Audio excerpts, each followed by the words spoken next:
그러니까 창세기 우리가 4장에서 먼저 그 가인과 아벨을 출생한 그 이야기를 우리가 앞선 시간에 1, 2절까지 봤거든요.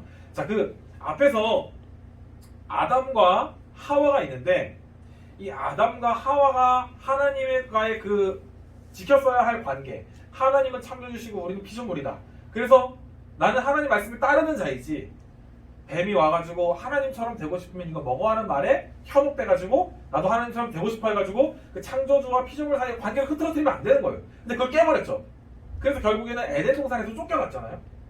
이 에덴 동산에서 쫓겨난 이 하와가 아마도, 나는 비록 우리는 지금 이 죄를 범했지만 이 여자의 후손으로, 사람의 후손으로 오시는 분이 뱀의 후손을 머리를 깼다고 하시는 걸 봤을 때 메시아가 오시지 않을까 이런 생각을 했을지 몰라요. 근데 그리고서 자기가 자녀를 낳을 때 그런 기대를 했을 거예요. 나의 자녀가 혹시 하나님께서 예비하신 그 정말 악의 원수를 깨뜨리는 자녀? 이런 기대를 했을지도 몰라요. 그러나 하와가 지금 이제 이후에 보게 될 장면은 이 죄라는 것이 얼마나 막강한 영향력을 가지고 있는가를 깨닫게 되는 거죠. 그렇습니다. 우리가요, 그리스도이기 때문에 사람이 얼마나 죄성을 가지고 있는 존재인지를 더 잘 알아야 돼요. 무슨 말인지 아시겠습니까? 사실 그리스도인이요, 되게 어떤 면에서 두 갈래가 돼요. 우리는 그리스도인이기 때문에 세상이 다 나쁜 거예요. 다 망하는 것이고, 다 무슨 그 유황불 빨리 떨어져가지고 망하고 빨리 예수님 오셔야 되는 장면으로 생각할 수도 있고요. 어떤 면에서 내가 그리스도인이기 때문에 모든 것이 다 행복합니다. 근데 무조건적인 낙관도 아니고 무조건적인 부정도 사실 아니거든요. 우리는 타락한 현실을 보는 눈을 갖고 이 타락한 세상의 흐름을 아는 자로서 역행하는 삶을 살아야 돼요. 그러니까 예를 들어 우리 학생들 같은 경우에는 이 세상의 그 타락한 눈으로는 아이들, 학생들을 볼 때에 공부를 1등하고, 또 우리 직장인들을 봤을 때 빨리 승진하고 빨리 결과를 얻고 빨리 어떤 수고를 하면은 그것의 결과가 바로 나와야 되는, 그리고 그것을 정말로 잘 이루어내는 사람이 좋은 사람, 그리고 훌륭한 사람이라는 것에 이제 인식을 가지고 있지만, 그리스도인은 세상은 그런 인식을 가지고 있지만 나는 그래서는 안 된다는 데까지 나아가야 되는 거예요. 그러니까 세상의 타락한 현실에 대한 이해와 더불어서 내가 나아가야 할 방향까지 알아야 안 흔들립니다. 우리가 이런 게 없잖아요. 자녀를 키우다가 옆에서 여기 꼭 보내야 된대, 여기 이 과외 선생님한테 믿고 맡겨야 된대, 근데 돈은 좀 막 200만 원, 300만 원 내긴 해야 되지만, 이런 거 들으면 어떡하지 하면서 막 우리 자녀를 이거를 못 맡기는 게 막 뭔가 막 자기한테 큰 잘못인 것 같고 막 이렇게 느끼시는 어머님들이 많으세요. 그리고 이제 그러니까 자녀 교육에 있어서도 이런 왜곡된 학생을 보는 왜곡된 시야가 1등 아니면 약간 나가리들, 그리고 직장에서는 이 사람, 이런 성과를 내는 사람 아니면 허접한 사람, 그리고 사람과의 대화 속에와 사람과의 관계 속에서도 우리가 누군가를, 이 사람은 이런 것 때문에 안 좋아, 이렇게 내치게 되고 어떤 기준을 가지고 평가할 때 우리가 굉장히 놓칠 수 있는 부분은 그 사람이 약할 수 있다는 이해와 더불어 우리가 나아가야 할 우리의 세상의 그 눈높이에 역행하는 그 방향으로 찾지 못할 수 있기 때문에 우리는 타락한 현실을 알고 그 현실에서 우리가 나아가야 할, 우리가 그리스도인으로서 해나가야 할 그 역행하는, 본능을 역행하는 방향성을 찾아가야 하는 거죠. 그러니까 타락을 이해하는 눈은 필요한 겁니다. 근데 이제 그 하와도 사실은 지금 이 아담과 하와도 이걸 굉장히 뼈저리게 이해하는 상황이 됐을 거예요. 왜 그러냐면 자기들이 타락하고 실패했거든요. 근데 하나님께서 그래도 자기들을 불쌍히 여기시고 가죽옷을 지어 입히시고 또 그리고 자손들을 이어가면서 하나님의 뜻 가운데 이런 예배하면서 살아갈 수 있도록 하셨거든요. 근데 보니까 또 자녀들한테서도 그런 죄악의 모습이 나타나는 거예요. 가인과 아벨의 이제 가인이 범죄하는 사건이 나타나잖아요. 그래서요, 이 본문에서도 그런 게 나타나요. 그래서 하나님께서 이제 가인에게 말씀을 하십니다. 너가 이제 땅의 저주를 받아서 이제 그 땅이 너가 들인 수고, 너는 계속 수고를 해야 되는데 그 수고가 열매를 못 맺는 삶이 될 수 있는 거예요. 10절에서 12절 부분을 같이 한번 지금 확인해 볼게요. 4장 10절에서 12절. 같이 한번 읽어볼까요? 4장 10절에서 12절. 시작. 이르시되 네가 무엇을 하느냐? 이 아우의 핏소리가 땅에서부터 내게 호소하느니라. 땅이 그 입을 벌려 네 손에서부터 네 아우의 피를 받았은즉 네가 땅에서 저주를 받으니 네가 빛을 갈아도 땅이 다시는 그 흙을 내게 주지 아니할 것이요 너는 땅에서 피하며 유리하는 자가 되리라. 여기 앞에 있는 그 12절 앞에 있는 거 땅까지는요 아담아예요. 그래서 여기 땅에서는 그래도 수고를 하면 그 수고의 열매가 어느 정도 나왔다고 볼 수 있습니다. 그런데 그 12절에 그 뒷부분에 나오는 너는 땅에서 피함이 유리하는 자라가 되리라 할 때 이 땅은 에레지예요.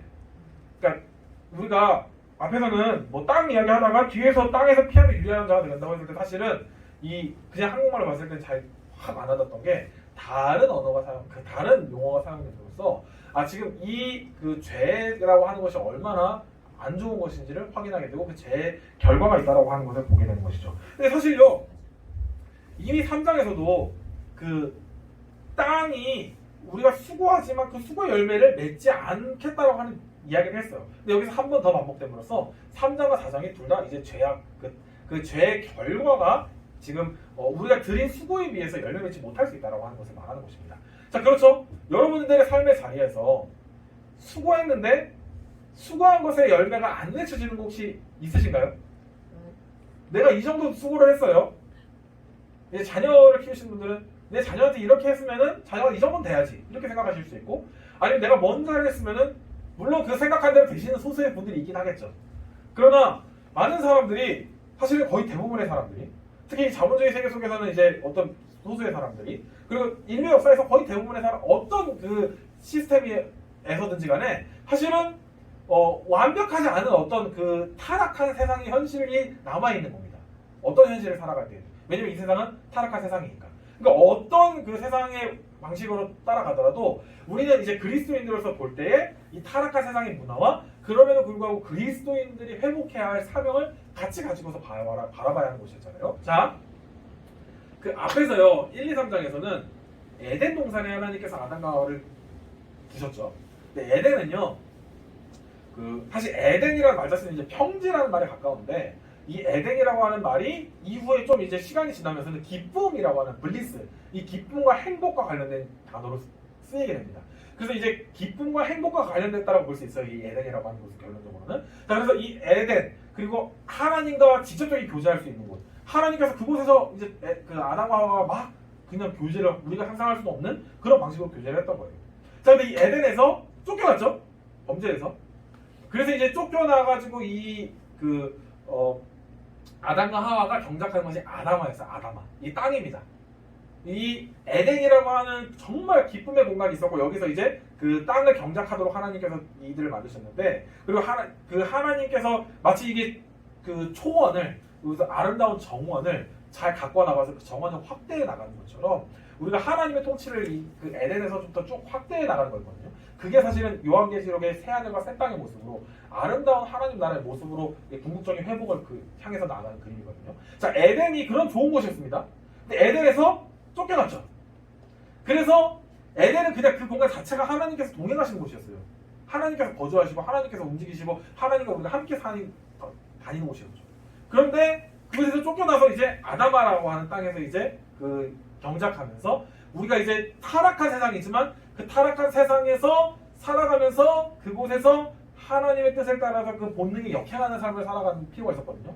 자, 근데 지금 이 땅에서 지금 이제 가인이 쫓겨나는 겁니다. 무슨 말이냐면 에덴에서 쫓겨나가지고 지금 아담아 어느 지역에 지금 그 아담과 하와와 아벨과 가인이 있었는데 지금 여기서 또 땅에서 쫓겨난다고 해요. 우리가 한국말로 볼 때 다 땅이거든요.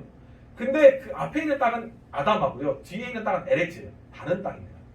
그러니까 하나님께 우리가 정말 더 깊이 정말 충만한 하나님과의 그 영적 교감을 할 수 있는 공간에서 조금씩 멀어져 가는 거죠.